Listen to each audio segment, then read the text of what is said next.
টিকে থাকার লড়াইয়ে আবারও মাঠে নামছে ব্রাজিল। গ্রুপে নিজেদের দ্বিতীয় ম্যাচে হাইতির সঙ্গে খেলবে সেলেসাওরা।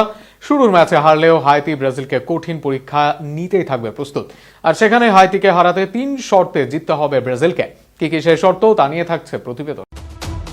হাইতির বিপক্ষে ব্রাজিলের একাদশে আসছে বড় পরিবর্তন। আরও আক্রমণাত্মক সেলেসাওরা, ফিরছেন নেইমার। 2026 বিশ্বকাপের গ্রুপ পর্বে নিজেদের প্রথম ম্যাচে মরক্কোর বিপক্ষে প্রত্যাশিত ফল পায়নি ব্রাজিল। শক্তিশালী দল হওয়া সত্ত্বেও 1-1 গোলে ড্র করে মাঠ ছাড়তে হয়েছে 5 বারের বিশ্ব চ্যাম্পিয়নদের।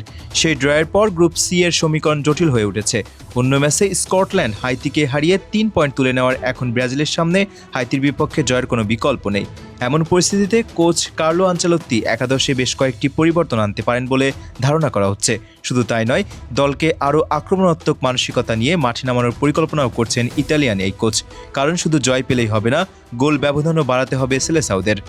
মরক্কোর বিপক্ষে ম্যাচে ব্রাজিলের আক্রমণভাগ বেশ কয়েকবার সুযোগ তৈরি করলেও শেষ মুহূর্তে গোল করতে ব্যর্থ হয়েছে। বিশেষ করে মাঝমাঠ থেকে পর্যাপ্ত সাপোর্ট না পাওয়ায় ভিনিসিয়াস জুনিয়র ও রাফিনাকে অনেক সময় একাই লড়াই করতে হয়েছে। তাই হাইতির বিপক্ষে ম্যাচে মাঝমাঠে আরও সৃজনশীল ও গতিশীল ফুটবলারদের দেখা যেতে পারে। ব্রাজিল শিবির থেকে পাওয়া ইঙ্গিত অনুযায়ী গ্র্যাভিয়েল মার্টিনেলিকে শুরু থেকেই একাদশে সুযোগ পেতে পারেন। তার গতি এবং ড্রিবলিং হাইতির রক্ষণভাগের জন্য বড় হুমকি হয়ে উঠতে পারে।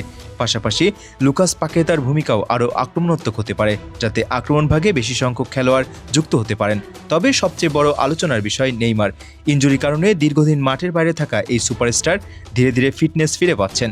ব্রাজিলের সমর্থকদের আশা, হাইতির বিপক্ষে ম্যাচে অন্তত বদলি হিসেবে হলেও মাঠে দেখা যেতে পারে তাকে।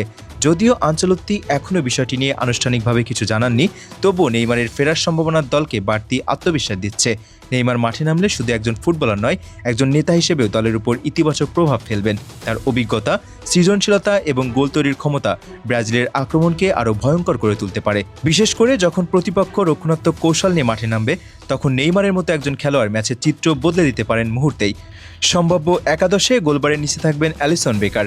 রক্ষণভাগে ওয়েসলি, মার্কুইনিয়স, গ্রাভিয়েল মাগালহিয়াস এবং অ্যালেক্স সান্দ্রোকে দেখা যেতে পারে। মাঝমাঠে ব্রুনো গিমারায়েস, ফাভিনিও এবং লুকাস পাকেতা খেলতে পারেন। আর আক্রমণভাগে রাফিনিয়া, ভিনিসিয়াস জুনিয়র এবং গ্র্যাভিয়েল মার্টিনেলির উপর ভরসা রাখতে পারেন আনচেলত্তি।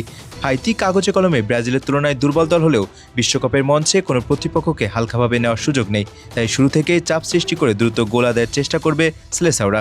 ম্যাচের নিয়ন্ত্রণ নিজেদের হাতে রেখে আক্রমণাত্মক ফুটবল খেলার লক্ষ্য থাকবে তাদের।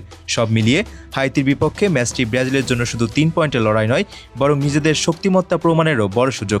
আর যদি নেইমার মাঠে ফেরেন, তাহলে ম্যাচটি ব্রাজিল সমর্থকদের জন্য হয়ে উঠতে পারে আরও বিশেষ এক উপলক্ষ। সেলেসাও সমর্থকদের এখন একটাই প্রত্যাশা, হাইতির বিপক্ষে দাপুটে জয় এবং বিশ্বকাপ মিশনে নতুন করে আত্মবিশ্বাস ফিরে পাওয়া।